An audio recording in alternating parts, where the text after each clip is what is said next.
state.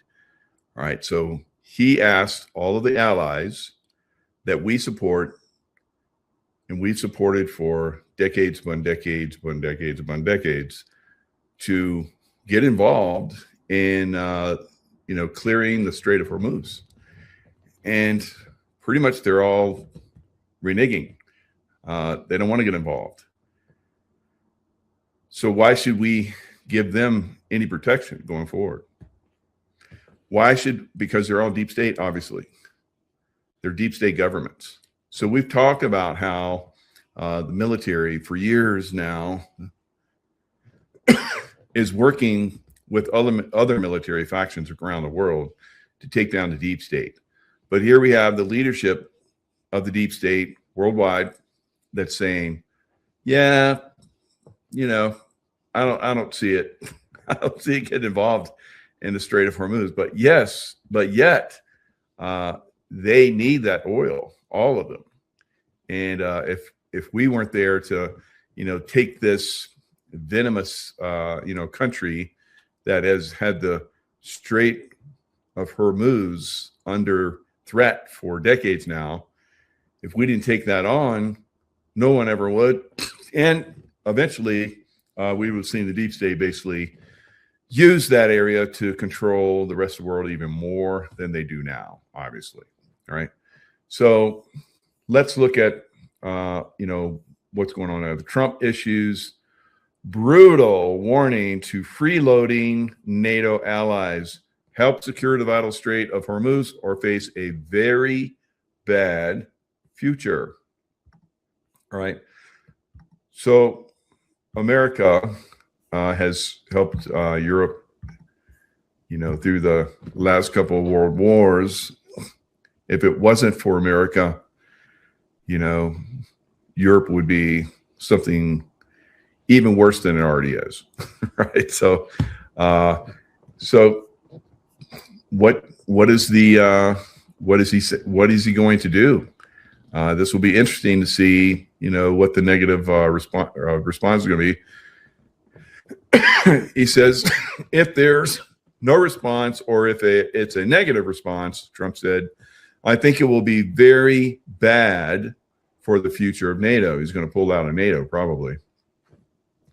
The president's warning comes as the United States pushes for a multinational coalition to patrol and secure the Strait of Hormuz. It can be recalled that on Saturday, President Trump asked several countries heavily dependent on Middle Eastern energy, including European powers and Asian allies, to send warships, minesweepers, or air defense assets to protect commercial shipping from Iranian threats. Many countries, especially those who are affected by Iran's attempted closure of the Hormuz Strait, will be sending warships in conjunction with the United States of America to keep the straits open and safe. We'll see about that. We'll see if they get involved, right? Because these guys are pretty much saying, yeah, we got to do a study on that, and we'll get together with everybody and see how everybody else feels. And if we can come up with a good game plan, it's probably going to take a while, but if we come up with a good game plan, I mean, really, what can we offer? The United States is the most powerful country in the world, and you're supposed to be using your military to protect all of us. So, and that's what the deep state's all about. So Starmer vows UK won't be drawn into wider war in Middle East. Hormuz crisis, not a simple task, right? So I can tell you from experience, from having been in Iraq for many years, that pretty much our allies suck, right?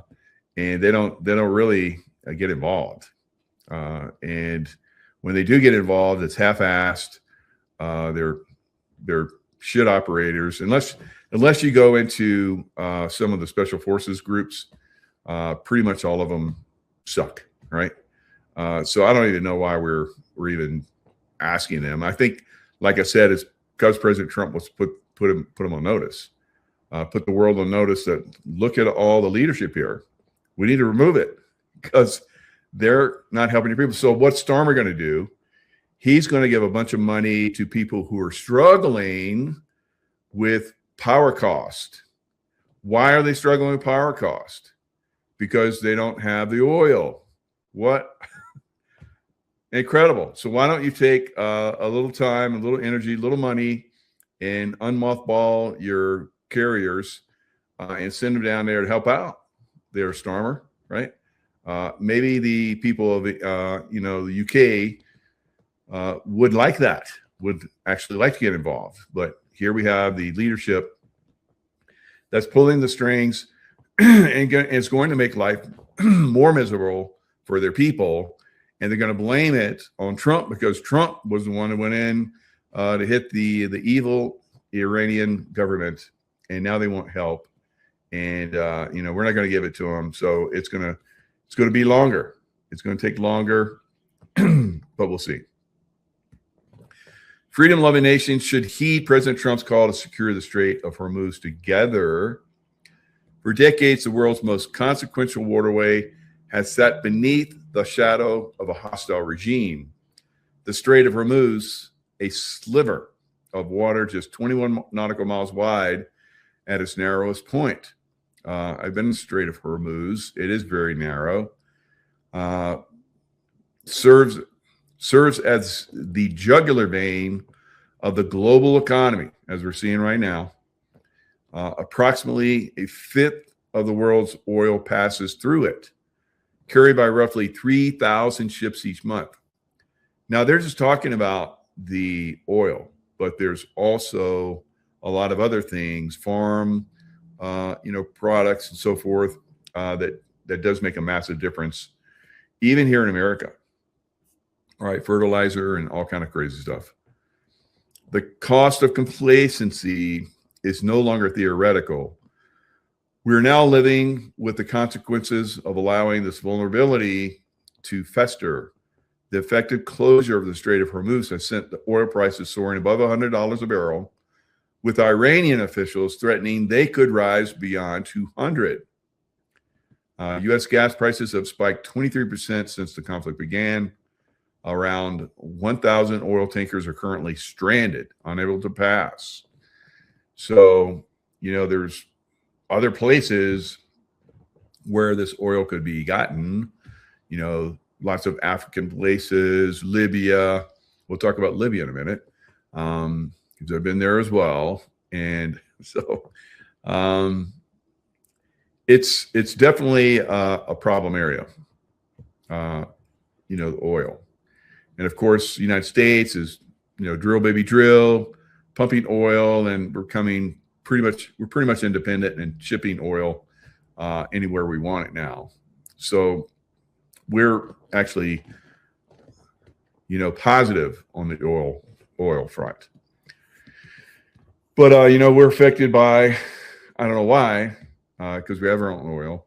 Why are we affected by the price of oil going up? That doesn't make sense to me. So I guess we're tapped into it. And the dollar is basically, linked to oil. And they took it off the gold standard and linked it to oil.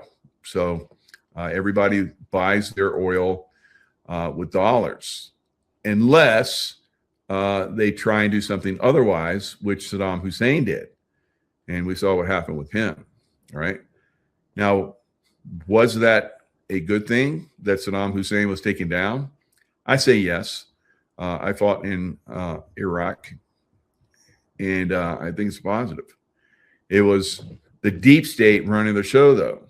Again, it was handled very quickly, and they went to guerrilla warfare, and we have the best guerrilla warfare fighters in the world. Navy SEALs, Delta, Army Rangers, Green Berets,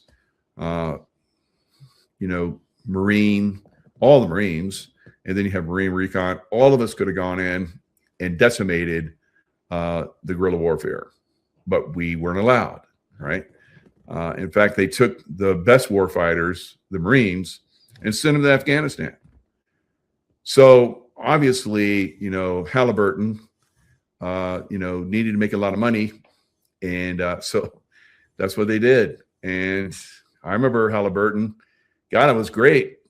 I'd been in a lot of conflicts, been all over the world, and it was rare to have a hot meal. Usually you had an MRE, and you're lucky to get that. And Halliburton came in with hot meals, and it was great. But there were problems with that. Moving all of the infrastructure around and supplies and so forth, because there was not effective response to the guerrilla warfare. They continually hit military bases, no response. Right, I saw it all the time. I'm like, me and my teams, we were approached by the Army and asked if we could go and hit the bad guys, because they couldn't. Right, they had operational directions and so forth that they couldn't, rules of engagement that they couldn't get outside of. So that war was obviously the reason why it took so long, because the deep state was running the show. There's a reason why Afghanistan took as long as it did. The deep state was running the show. There's a reason why Vietnam lasted as long as it did, because the deep state was running the show. There's a reason why Korean War lasted as long as it did, because the deep state was running the show. So the deep state's been running these wars, guys. It's not happening this time. And because the deep state's not running the show, then all of the other actors that normally get involved in these, they don't see any benefit from it, because they're deep state puppets and puppeteers. They hate Trump because Trump is destroying the deep state. This is what's going on. So even Trump is saying to President Xi, it's like, you guys use a lot of oil, like 70 to 90% of your oil comes from, Straits of Hormuz. You guys send some,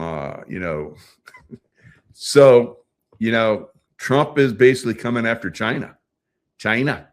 And, he went after Venezuela, because they got a lot of oil from Venezuela. Now, if they're buying the oil from Venezuela, they're paying the right price, because they were stealing oil from Venezuela. Same thing with Cuba. So Cuba was being controlled by China. That, now that we have a blockade around Cuba, is basically collapsing, and soon it will be completely collapsed. Same thing happening now with Iran. So another puppet of China, right? And all the puppeteers that we have here in America, all of those political types that basically had ties with China, right? Mitch McConnell, all of these different people are basically moving to the wayside, slowly but surely. They're getting moved off the chessboard. Not fast enough for me, right? So Trump basically says he's going to delay meeting with China Xi by 1 month due to Iran war. So he's supposed to be meeting with him in a couple of weeks. So he's like, nah, you guys send some people, and you help us clean this shit up that you helped create. Of course, they're not going to, because China is also trying to destroy America. They're constantly catching China trying to come in with funguses and so forth to destroy our crops, right? And some of those funguses have come across the border. There was a fungus for cows, I guess, some kind of thing that infected the cows. Some kind of worm or something, and they eradicated it on both sides of the border, Mexico and in America. And now, surprisingly, it's come back. So all of the cattlemen are swearing that it's because of China, right? So China's doing bullshit to us, right? And that's why. So a lot of you guys haven't heard about all this. But China is doing lots of nasty things. And, back during the Biden administration, the deep state, because they're all, a bunch of, knuckleheads together, cowboys together, right? I don't want to downgrade cowboys because they're good guys. But anyway, they work together to destroy America. Biden administration, allowing all the people come across. We know that a lot of Chinese are, embedded all around America. They've pretty much taken over Canada. So there's a lot of problems with the Chinese. The Chinese, for the first time in their history, are trying to do world domination things, right? Before they were just like, doing their own thing in their country, but now they've gone, massive deep state. Of course, that's part of, Starmer's Britain that's controlling China. So we're in, like we're going to keep saying this, we're in the second revolutionary war against Britain, right? So these allies, I don't think are going to help, and they're saying they're not. So allies rebuff Trump's request for support in Strait of Hormuz. So Berlin, Brussels, London, several U.S. allies said on Monday they had no immediate plans to send ships to unblock the Strait of Hormuz, denying pretty much a request by President Trump for military support to keep the vital waterway open. So again, they're the ones that benefit, but they want us to do the work. Trump called on nations to help police the strait after Iran responded to U.S.-Israel attacks using drones, missiles, mines to effectively close the channel for tankers that normally transport a fifth of global oil and liquefied natural gas. Spain, Germany, Italy were among the allies that ruled out participating in any mission in the Gulf. Now, we know that Spain, from what Juan O'Savin said on my show on Friday, is very heavily involved in Mexico. So that's why they keep denying us. They denied us for, using bases that we have, that we've been using in Spain and been paying for a long time to keep them safe. Spain denied us using those bases, right? So we're seeing some really serious problems with these allies, and they're being, exposed. Other countries were more circumspect, with Britain and Denmark saying they would consider ways they may help, but emphasize the need to de-escalate and avoid getting dragged into the war. So Donald Trump is basically, what do you mean de-escalate? We've hammered them. They have no Navy. They have no Air Force. We've hammered almost all of their military assets. They have a few drones left, but that's what we need your help with. And so they don't want to get involved. So what does Donald Trump expect a handful or two of European frigates to do in the Strait of Hormuz that the powerful U.S. Navy cannot do? German Defense Minister Boris Pistorius said in Berlin. That sounds like a little, deep state asshole basically pushing buttons to me. This is not our war. We have not started it, he added. All right. And your whole country is failing because you cut off Russian oil, you blew up the Russian pipeline. The conflict has nothing to do with NATO, and Germany has no plans to be drawn into it, German government spokesperson Stefan Cornelius said. Neither the United States nor Israel consulted us before the war, because if they had, then you would have leaked it. And Washington explicitly stated at the outset of the war that European assistance was neither necessary nor desired. All right. So Spain said it would not do anything that would escalate the conflict. Italian Deputy Prime Minister Matteo Salvini said sending military ships to a war zone would be interpreted as joining the conflict. Okay, yeah, that's right. Very good. What are you trying to say? Italy is not at war with anyone, and sending military ships in a war zone would mean entering the war, Salvini told reporters in Milan.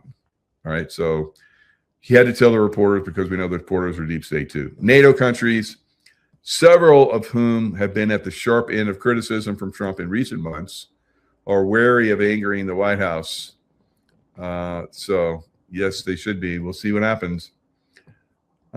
So Greek is going to get involved, but they're only going to get involved in Yemen. They're not going to the Middle East or the Red Sea, right?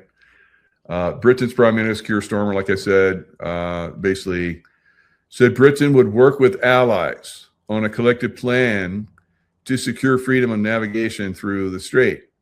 But he said this would not be easy. And he reiterated that the UK would not be drawn into a wider war. Britain has autonomous mine hunting systems that could be used, Starmer said. Denmark, traditionally one of the most enthusiastic NATO allies, has clashed with Trump over demands that it cede Greenland. Even if we don't like what's going on, I think it's wise to keep an open mind on whether Europe in some way can contribute. This sounds like some kind of James Bond movie where, you have all these deep state, leadership, sitting at a big table, making their stupid comments. It's pretty much that's what it is. These are weighty decisions, and any action must be both feasible and impactful. At this moment, no decision is on the table. So, like I said, they're gonna have to get together. They're gonna have to talk about it. They're gonna have to do study on it. It sounds like California to me, right? So, California, I have no hope for California. Every day there's so much bullshit that's going on in California. I'm like, this is in God's hands, right?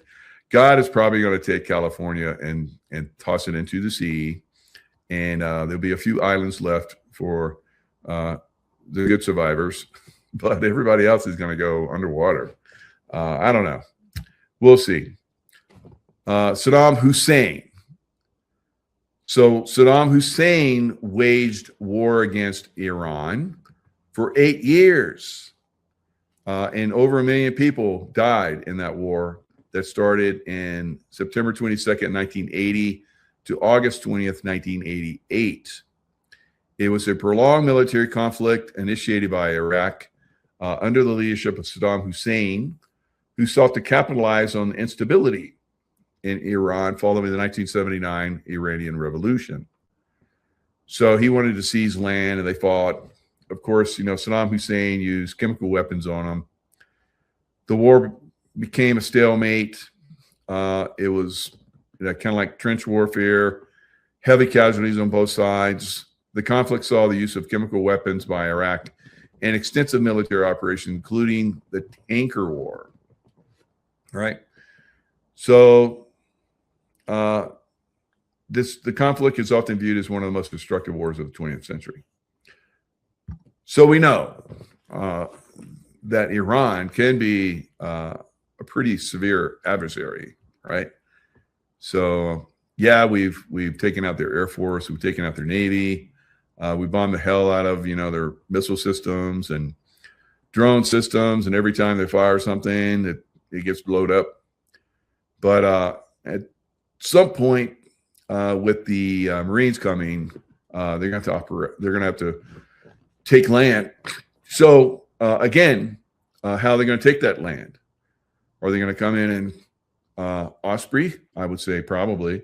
They're not going to be able to come into their ships because their ships could get hammered by drones.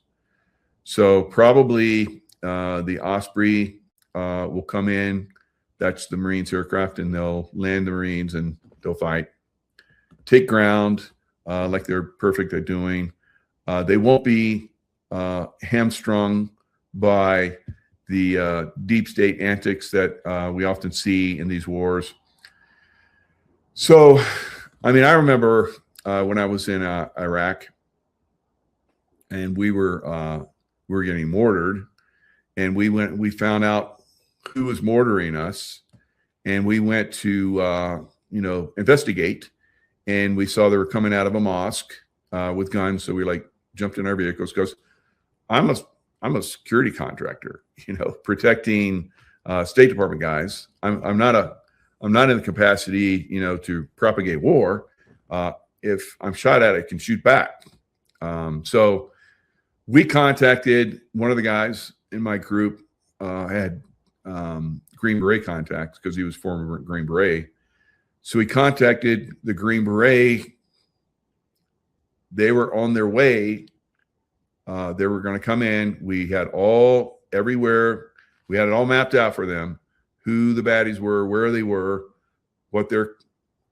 everything. We had everything on them. So they're going to come and take out the baddies, right?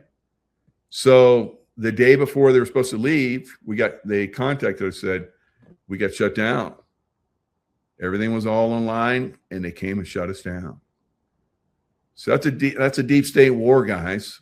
They don't let us win. So that's not the way this war is going to be propagated. Trump is a winner, as you guys have seen.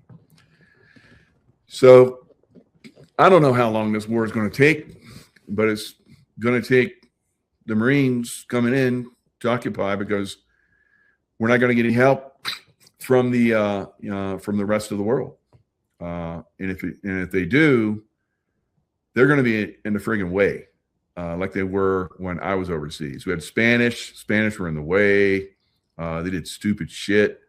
They got fired on, and they just blasted the frig out of everybody. Complete morons, right? I was glad when they left, right? But I was like, yeah, well, I guess we're on our own. And that's kind of the way that war went. All the allies started pulling out of Iraq, right? So now they're like, nope, we're not even going to get involved. We're total deep state now. So, and that was a deep state war. That's the only reason why we got involved. So you guys need to understand that it's a deep state war, and we, America, are not part of the deep state anymore. So they're going to ignore us. They're going to try and help us lose, right? Because they want us to lose. Crazy, right? But this is the way it is. Now, Libya was also a deep state operation. Now, Gaddafi basically came in and seized the oil, just like they tried to seize the oil in Iran. So the government, there was a leader there that wanted to seize the oil, and then the CIA and MI6 came in and basically undermined him, and got the people to protest, and he got thrown out of power. He was forced to stay in his house until he died, and then the Shah came in. So I don't know about the Shah's son. I thought that he was going to come in, but looks like President Trump's not so happy about the Shah. We've had Leo Zagami come on and talk about how he's part of in California.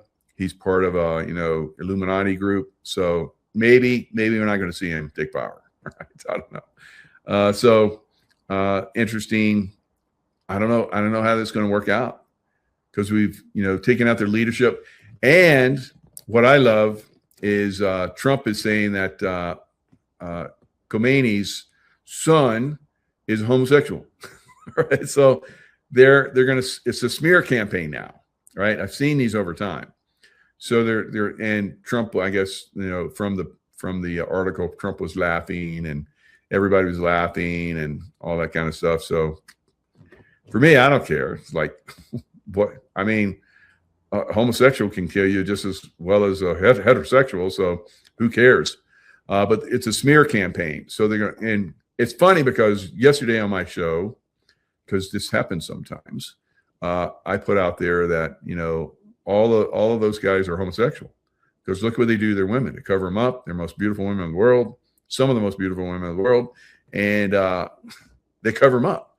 Who would do that? What man would do that? Homosexual. So I was making fun of it yesterday, and today I saw that article. I was like, you guys saw my show yesterday, didn't you? So we'll probably see more smear campaigns. They're saying that he got blowed up and he doesn't have any arms and legs, and he gets sent to Germany for operation. So It's a constant, smear campaign that's going on. And so you guys also know that I talked about disinformation yesterday. If you watched the show, if you haven't, go watch it after this one. So disinformation is rampant, crazy rampant. Now, probably Netanyahu's dead, right? He's probably killed in an airstrike, and they're doing CGI to like make him seem like he's still alive. Who knows? Maybe they'll get a body double to come out and, parade around, but they've used a couple CGIs now. It's very obvious, right? So if he is gone, what does that mean? It means that deep state Israel and deep state Iran leadership is gone, right? So I think that's kind of good, but they need someone to be the figurehead while this war gets done. Maybe he like a lot of stuff. I don't reveal a lot of stuff because I know it's not time yet. Sometimes I'm told it's not time. Rarely, but sometimes they're like, no, we're not going to reveal this shit. And I was like, okay, cool. Now, some people have revealed stuff and their videos get taken down. I've had some videos get taken down because I'm an intuitive. But as an intuitive and as someone can see things, from my military background and so forth, and having been around a lot of these people and how they operate and act and so forth, I can pretty much see how these things are going to transpire. Not perfectly, but for the most part. So sometimes if I put something out, some of those videos might disappear, right? So I'm like, oh, I guess I was too ahead of the game. So I try not to be too ahead of the game. I try and reveal just the right. I push the envelope, of course, but I don't go too far out there in everything, right? There's other people that do some of the things that, it would be right for me to reveal it. So there's other people that reveal it, right? So keep that in mind as we move forward, because it's it's definitely a timing thing. Just like with the, executive order that maybe President Trump might be passing for, elections, because we're seeing that the SAVE Act I would be surprised if they even vote on it, or if they do vote on it, it's probably not going to pass. So it's a timing thing, I think, where they want to extend it out so they catch them a little bit off guard when President Trump comes in, which I think will be more effective if he does an executive order.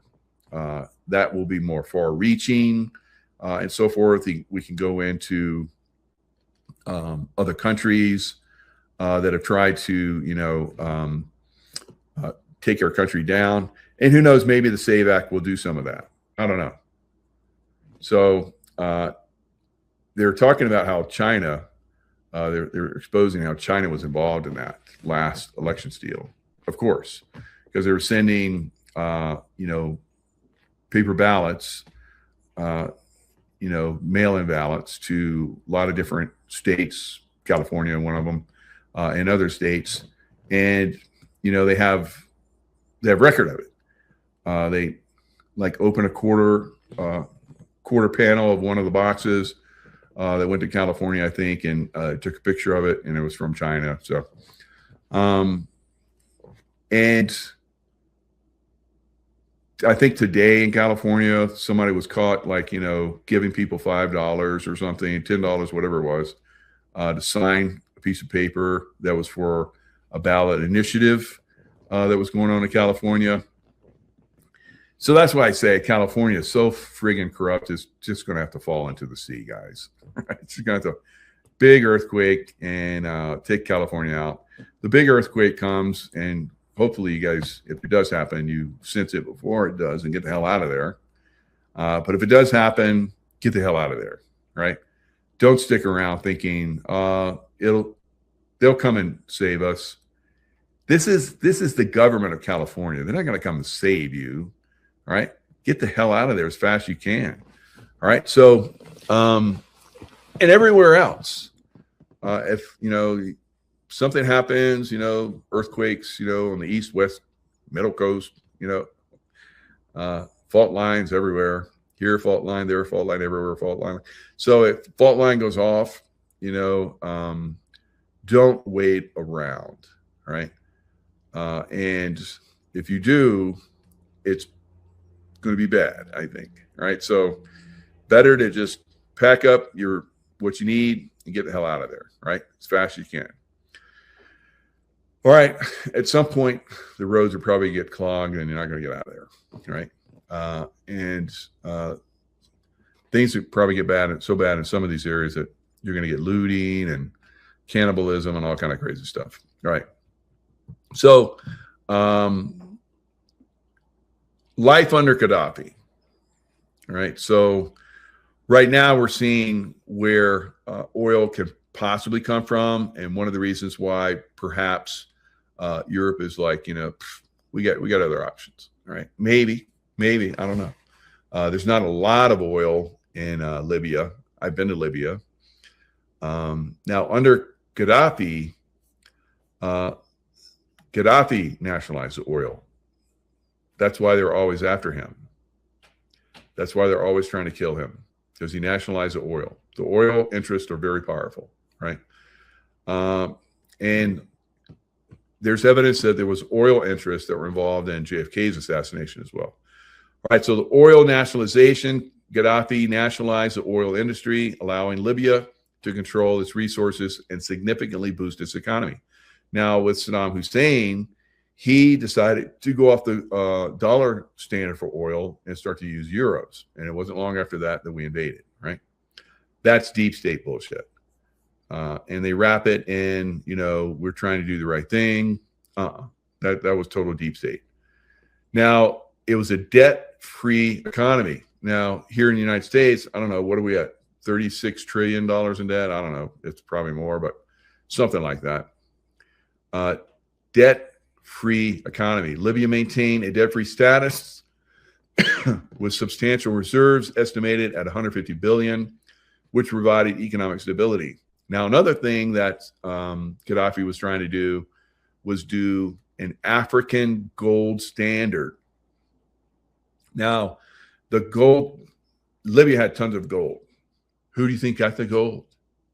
America.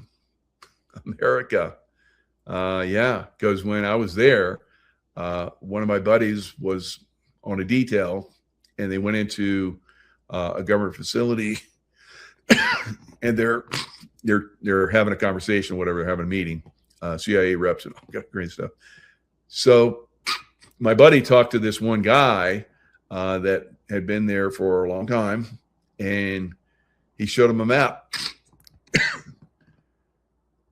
And on the map was where all of the different countries that were involved. That's the way the deep state works. So what's in it for me? So all the countries that were involved, Britain, Italy, Spain, of course, the United States, in taking down, using the Air Force to basically destroy Saddam or Gaddafi's army. So Gaddafi's army was going to one of the other cities or whatever, and Mosul. And on the way there, to basically take down the deep states, ISIS or whatever army. And on Gaddafi's way there, they destroyed his military, all his tanks, all his everything. So it wasn't long after that he had to go into hiding. He had to run, right? So all of the militaries that were involved got a piece. And this guy was showing my buddy that was part of my detail group. He's like, yep. And America got this little piece. And my buddy was like, well, what's that piece? And the guy's like, that's where all the gold is. So America got all the gold. All right. You know how Hillary was all about in Haiti having her brother go in and run the gold mines and all that kind of stuff? Yeah, these people are corrupt guys. We know that. So that's what happened there. right? So it's a deep state operation, and everybody got a piece. Now with Trump, it's not a deep state operation. You're not going to get a piece of Iran. It's going to the people, just like Venezuela, right? Just like Cuba will go to the people, right? And just like he's trying to help America go to the people, right? It's a slugfest here in America too, guys, as we're seeing. So they had affordable basic necessities in Libya. Essential goods were heavily subsidized, ensuring access for all citizens. Free education. Education from primary to university level was free, increasing literacy rates before Gaddafi came in from 20% to 83%. Now, we know our deep state is trying to, that's why Trump is trying to do away with the educational,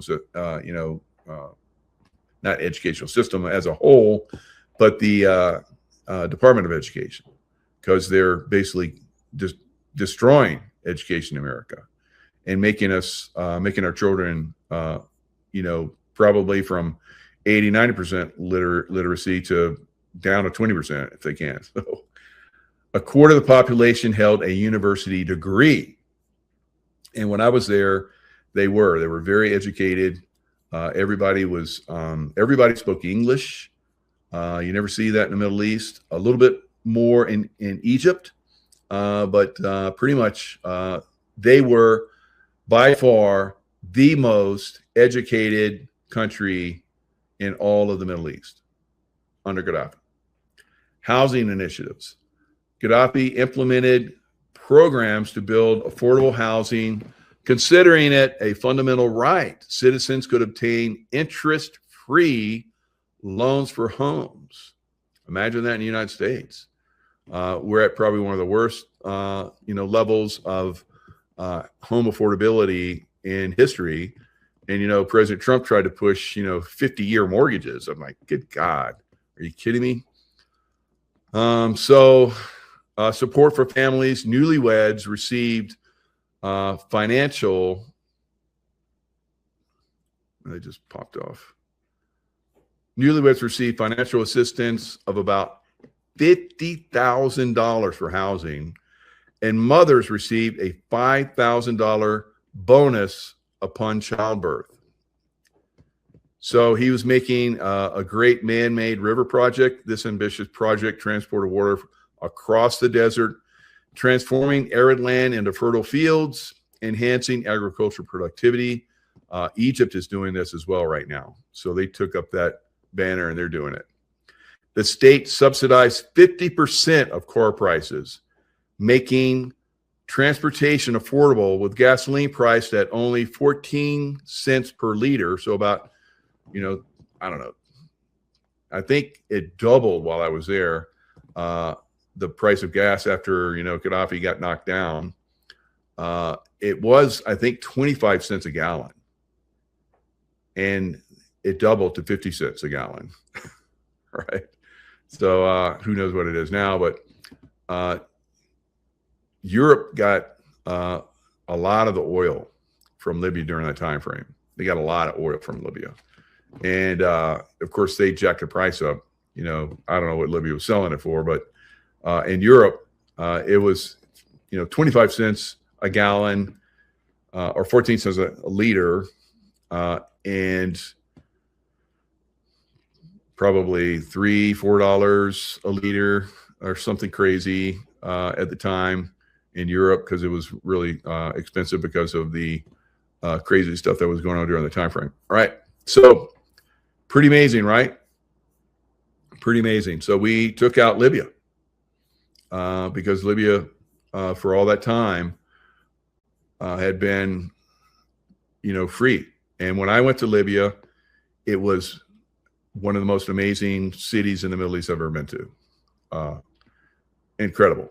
They were opening these former Roman ruins that had been covered up by the desert for thousands of years. And they were like, taking, clearing the sand And these Roman ruins, whole cities, perfect whole cities, right? That had been built, during one of the Roman emperors. And then, Rome got sacked, and these cities that were brand new basically got abandoned. The, desert came in and basically covered them up with sand, and they were forgotten for a long time. But they were being exposed, and they had huge hotels. You name a hotel, and they were going to have like tourism like crazy. So Gaddafi was like, I'm going to join, the rest of the world now. And they're like, oh, good. Now we're going to kill you and take everything. That's what they did, right? So that's the deep state, guys. Pretty sad. So Libya's oil exports to the European Union, they've increased them. And by, I think, the end of 2026, they're going to increase it by almost double, right? So they've let in Chevron and some other, companies and so forth. Same thing in Venezuela. They've let in Chevron and some other companies, and they're going to do the same thing in Iran when they finally conquer Iran. So it's going to be so much money for everybody, just like Gaddafi. It can go back to that, and Trump will probably let it go back to that, and probably here in the United States at some point, it will go to that, right? But we have to defeat the deep state. So that's where we're at, defeating the deep state, and Trump is again exposing the deep state around the world right now. So everybody's going to be like, well, let's take these some bitches down, right? So in the meantime, we have problems here in the United States. So Judge quashes subpoenas in Justice Department's investigation of Fed Chair Jerome Powell. Now, I heard Trump speaking today. He was talking about the new White House wing and the Trump Kennedy Center, which has to be completely refurbished because it was falling apart. So we got Judge, what's it, Boebert? I think that's his name. What's his name? Bossberg. So Bossberg is at it again. Remember when Trump was trying to get illegals out of here, and Bossberg, Judge Bossberg came in, U.S. District Judge, deep state puppet that was appointed by Biden last minute before he left, blocking a lot of stuff that can basically turn our country around. So the most recent thing is Trump was like, I want to investigate Jerome Powell for, $2.5 billion for Federal Reserve building. That's bullshit. So Bossberg is like, nope, you're not going to be able to investigate him. And Jeanine Pirro is like, of the Justice Department, said this is unprecedented. You can't do that. So they're gonna go back and forth. So Trump had said one time that he should be impeached, Bossberg. So what do you say about it? The court is thus left with no credible reason to think that the government is investigating suspicious facts as opposed to targeting a disfavored official, the judge wrote in his ruling. Bossberg, who was nominated to the bench by Democratic President Obama, so it was Obama, not Biden, has been at odds with the White House on other legal fronts. Justice Department sought Bossberg's removal from a high-profile case in Washington after he barred the Trump administration from carrying out a wave of deportation flights. Trump called for Bossberg's impeachment, calling him an unelected troublemaker and agitator. The president's searing criticism of Bossberg prompted a rare rebuke from deep state puppet boy Chief Justice John Roberts, who rejected calls for impeaching judges. Of course, right? No, you're not going to impeach the judges that we're going to use to control you. So that's kind of where we're at, guys. We have this, incredibly corrupt judicial system, and we need to start taking these guys. Botsberg needs to go to, Guantanamo and stand trial and go bye-bye, right? So there's a lot of them that need to do that. So now Donald Trump wants Kevin Warsh to be President Trump's pick to replace Powell when his term ends May 15th. He's been trying to get Powell out of there earlier because Powell want, lower interest rates. And we need lower interest rates to get the economy going because with this, especially with this, short-term war, I believe, that we're waging, it's going to impact the economy pretty significantly. And of course, the deep state wants that because it's going to crush the economies of the world, and they're going to step in and say, problem, reaction, oh, we have a solution. Complete control, right? Complete control of the financial system. That's where they want to go with this, right? So today, Trump was saying that Jerome Powell, he's building this, $2.5 billion new Federal Reserve building. And he said, it's probably not going to get finished. And he says, with my new appointment, we're probably in a roundabout way, I think he's going to put him in the Treasury. The Federal Reserve is going to go away, right? So I think that's where we're going. And they'll lower interest rates, and that'll push the economy in hyperdrive. Will the economy sink over the next couple of weeks? There's possibility, next couple of weeks, maybe a little bit longer, where the economy is going to pull back, the stock market pull back. Like I said, it would crash. Crash is basically down to 20, lower than 20%. I think we might see 23, 25% pullback in the stock market. Now, why didn't it happen today? Because there's a Fed meeting, and the stock market always gets jittery, thinking they're going to get another, interest rate cut, so they get crack money, but it's not going to come. They're not going to get their crack money. They're just going to hold rates, and stock market is going to punish all of us and go down. Right. So we'll see. We'll see what happens. I mean, I'm not an expert in this, but that's kind of what I'm seeing. That's probably the way it's going to work out. All right. So why is, and I saw that normally on Wednesday, they meet on Tuesday, which is tomorrow.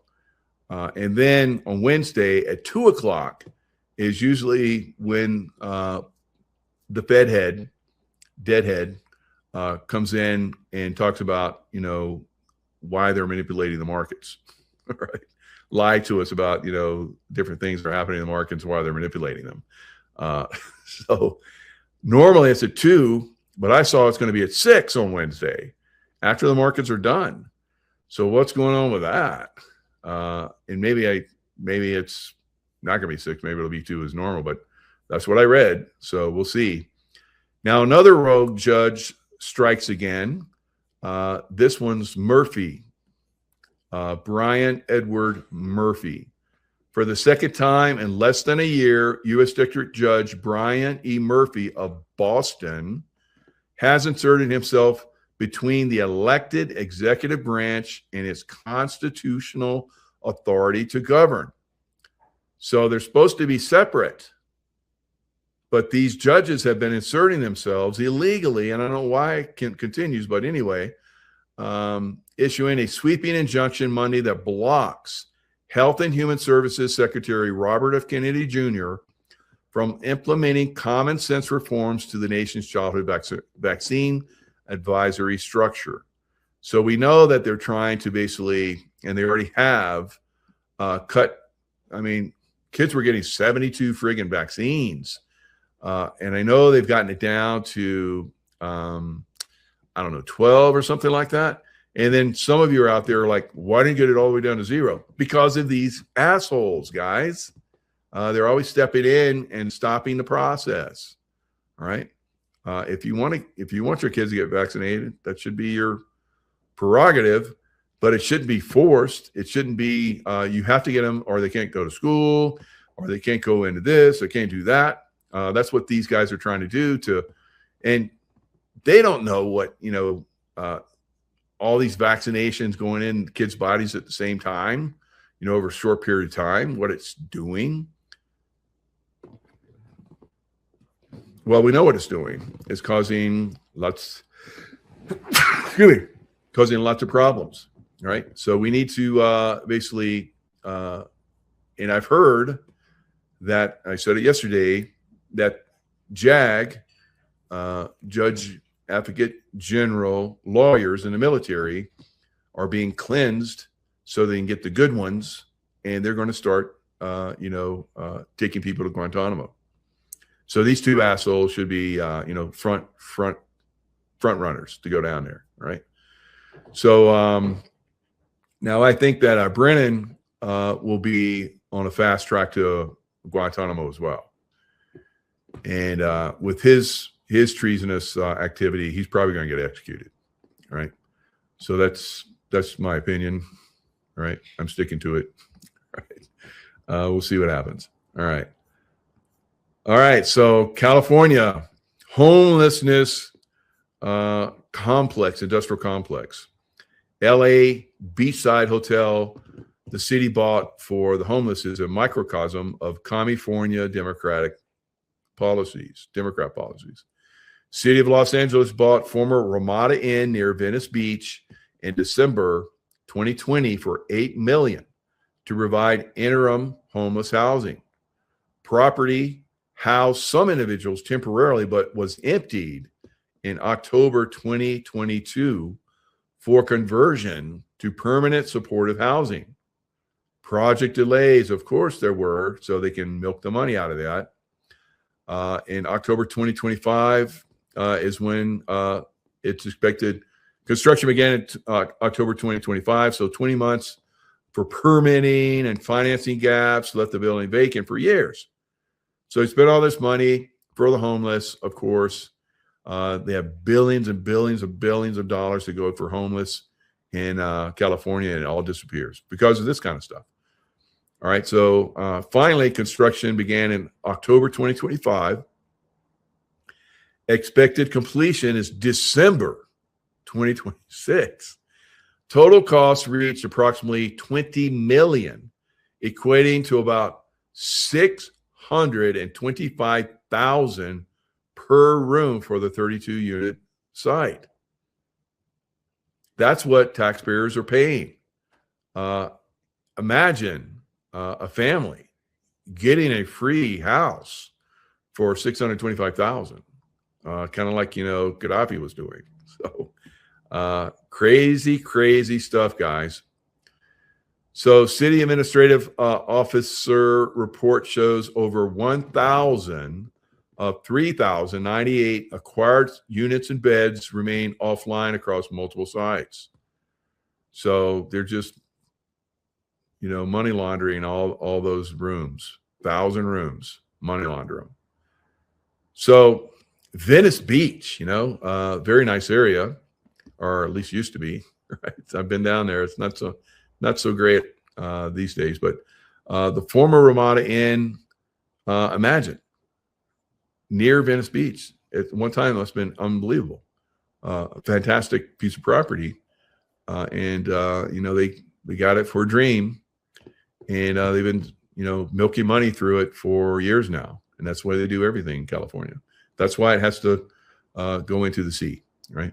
So, all right, guys. Lots of love. Stay in the love vibration. And we'll see you guys next time.